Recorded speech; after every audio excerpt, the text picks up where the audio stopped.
Hello, I'm Ben, and this is a podcast where I share interviews, tips, and ideas to help you build a better marketing strategy. This episode is taken from an interview with my colleague Chris Richards on how he ranked his own website, utilitysavingexpert.com, to compete against the big comparison sites in pursuit of that Google search traffic. Chris shares some of the strategies and tools he uses for local SEO, on-page optimization, keyword research, and an insight into his in-depth SEO report. I really enjoy talking to Chris about SEO, and I know you're going to take a lot away from this conversation. P.S. Long-time listeners will hear an appearance from Osmond, my co-host in the original run of the Something Inventive podcast. You started Utility Saving Expert. It's been doing really well. Can you just tell us give us an example of how you've managed to get it up the search engine rankings? It's a journey. It's not a sprint. It takes time. That's the first thing I'll say. And it's a mixture of four main principles, which I can go into now in brief, which is on-page, off-page, technical, and effectively content. Okay. Good. So come back to those after. Just give us a brief example of some effort that you've put into for one of the pages or a certain keyword to try and rank that. For instance, one of the quite big energy companies that have come around more recently, owned by a council, Robinhood Energy. So we were ranking sort of middle of page 2 for Robinhood Energy, and through a combination of on-page, and what I mean by on-page is the content of your actual page, where you have keywords located, how many times you use a particular keyword, mixed with off-site. And what I mean by that is, effectively, people linking to your website, and some really great, long form content. We've managed to move from sort of the middle of page 2 to position 2, second to only the energy company themselves. Yeah. That is amazing. Yeah. And a lot of work, but very rewarding. Yeah, I'm sure. And have you seen a significant ramp up in traffic once you're at position number 2? Yes, definitely so. Sort of went from 1 or 2 visits a day to that particular page to over 100 visits a day to that particular page now. Yeah. So you just need to punt Robinhood Energy out the way, and then you'll be capturing most of the traffic. Well, often what you find is people have a vanity keyword. They have a keyword that they want to rank for. But in reality, often it is keywords that they don't even realize are the ones that are bringing them, the income, the revenue through their business.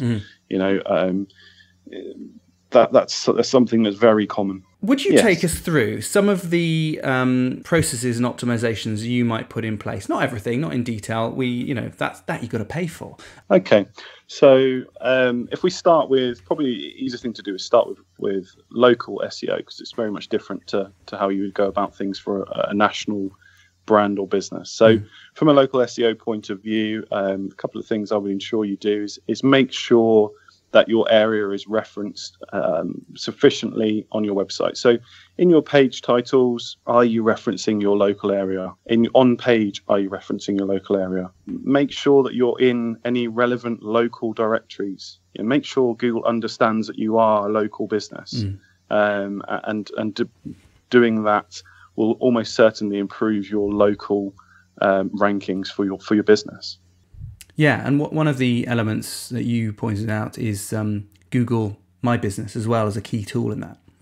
Yes, absolutely. So make sure you've signed up for a Google My Business account. And for those that don't know what that is, generally when you Google a brand name, so for instance, if you were to Google Rather Inventive, you would see on the right-hand side there's an additional box with a couple of pictures. It'll have the company name, the company address, and also Google reviews as well. It's very important to make sure that that's correctly set up, correctly optimized, that you have pictures, that you upload pictures to it of the outside of your offices, your logo inside your offices. It's really a trust thing. So, if somebody wants to trust your business, show them it in a digital format. Okay, good tips. Moving on to stuff that you could do on the site. Sure. So on site, there's many. Is there anything in particular that you want me to cover, Ben? What are the basics that people should get right? Because obviously they can go off and get links from other websites, which are going to help. They can do maybe lots of video production, which might help. They can do some stuff on social media that might help. But there's no point, I think, doing a lot of that work, which people get excited by, without making sure the website is done correctly. and has all exactly, the key bits in the right place. Could you just isolate a few of those, pull out some ideas? Yeah, in terms of the website on-page optimization, I mean, one key thing is to make sure that your site can be crawled effectively and efficiently by Google's bots. So when it comes along to look at the content on your page, have you got an internal linking strategy from page to page to sort of, that's not only for users, that's also for, the Google bot to get to different deeper pages on your site? Have you made sure that you've got your keyword for that particular page in the right places? So for instance, your main keyword should be in your title tag, it should be in your heading 1, it should be in your first paragraph tag, and obviously it then should be in your content without keyword stuffing. You don't want to be saying buy red apples because red apples are the best red apples in the world. That's not what you want to do. Yeah. But we use certain tools and techniques to look at competitors to see, and also to look at the top 10 listings of Google to see, what's the keyword density for our competitors, for people that are outranking us, and then what's the average number of times certain keywords are mentioned, and then sprinkling those keywords in.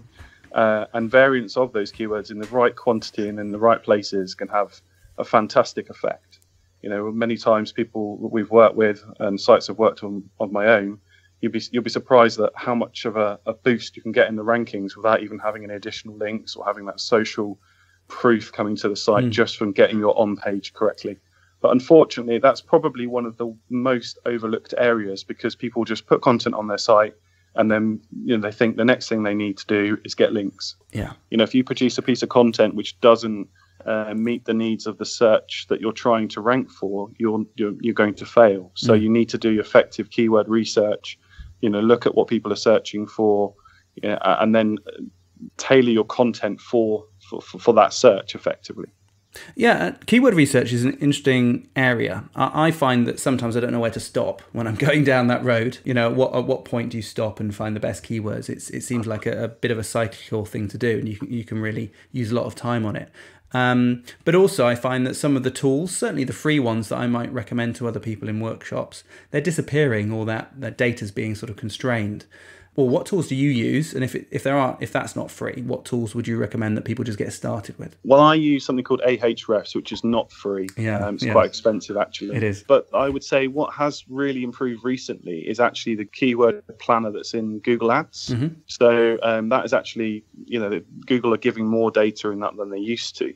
So and that's obviously free. So that my recommendation would be to, if you don't have access to a professional tool like Ahrefs, is to use something like Google Keywords Planner. Although I find that sometimes it switches from between wanting me to have an active account, an active AdWords account, and not. I don't know if they've settled on something now, but that's slightly frustrating. But actually, the tool's very good. There was also something else interesting, because you reviewed our site and you pulled up a little tidbit, which I've known the technique, but I didn't know the relevance of it. And that's to Google your site with site : and then your domain name. Really, the top entry there, it should be the homepage. It should be the page you want to be dominant, that you want your website to be about. And because of that, Google doesn't know what page to rank, so it ranks what it thinks it should rank rather than what you want it to rank. But I know with search optimization, it's constantly changing. Every day almost. It is. In fact, actually, it's not so much constantly changing. It's more the information on what works and what doesn't is changing as people find out or test, and then Google might combat against that knowledge once they find out. So it is shifting, a shifting landscape. And I know you've got your head in this constantly. It's something you deeply enjoy. May I say that? Yeah, absolutely. Yeah, I love it. Isn't it fair to say that SEO is kind of a constant journey of discovery and rediscovery in some ways? Absolutely fair to say that, Al. I mean, from my perspective, what I found that there's so much conflicting information out there, and there's one, you get one guru who says one thing, another guru who says something completely different. And for me, it was only when I said, okay, right, I've had enough of this.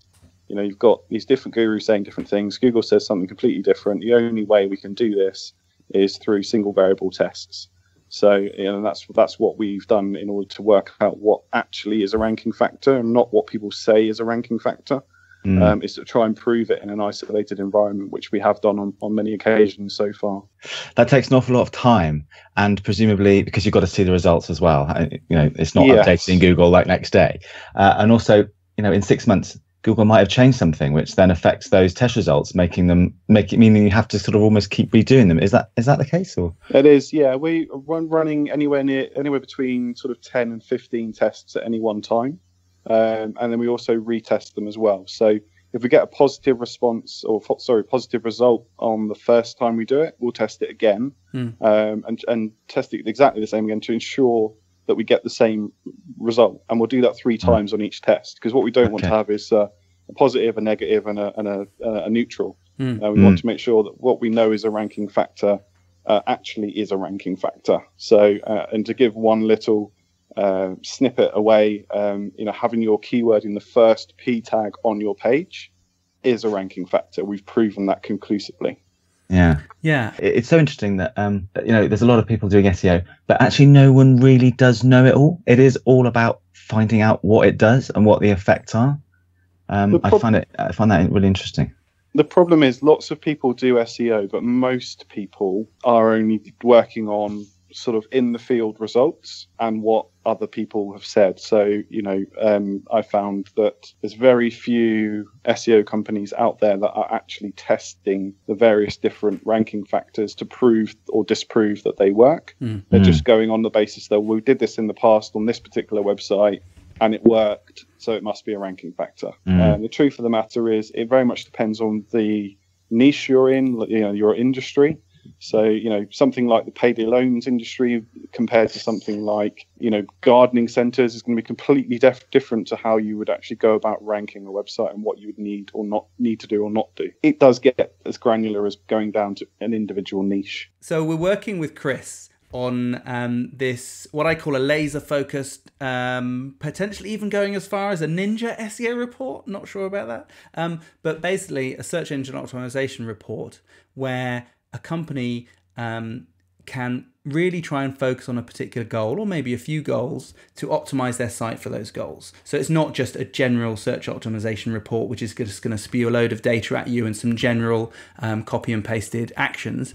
It's actually Chris, with the right tools and knowledge that he's built up over a period of time, going through your site and your competitors to analyze what you need to do to move up the search rankings and to be where you want or to hit that goal that you want, whatever that might be. Chris, can you explain a few things that you'd cover in the report? Yeah, of course. So we look at a number of different areas, and they can be broken down really into sort of the 4 principal areas that I spoke about earlier. So on-site or on-page, off-site, the technical and the content side of things. So what we tend to do is do a sort of a full audit of the whole site to see, things like how well optimized it is or isn't for a particular set of keywords, how you rank against your competitors, how authoritative Google deems your site to be, what's the quality of the backlinks that are linking to you, how fast it is, and various other bits and pieces that we look at, about sort of 20 other areas that we would look at. And from that, we're able to sort of put a report together to say, okay, well, if you fix this and fix this and fix this, this will be the outcome, the positive outcome that you're looking for, or this is the reason why you're not ranking, and this is a way that you can go around putting a strategy in place to fix that or improve that, so you will improve your rankings, your organic rankings. We also do a video to sort of explain it in layman's terms as well, because it can get a bit geeky and a bit SEO language. We also explain it in layman's terms so that obviously somebody who's not technical can understand what they do or don't need to do, or what they do need to fix. If you found this podcast interesting, then you might like my marketing club. Join to receive regular tips and advice on marketing, video and the web, so you can become more effective in business. Pro members also get access to my live marketing webinars every single month, plus all previous webinars, and there's over 800 minutes of content, and an audio podcast version to listen while you walk the dog. Exclusive discounts and other perks and tons of stuff really. Find out more by visiting ratherinventive.com/club. That's ratherinventive.com/club.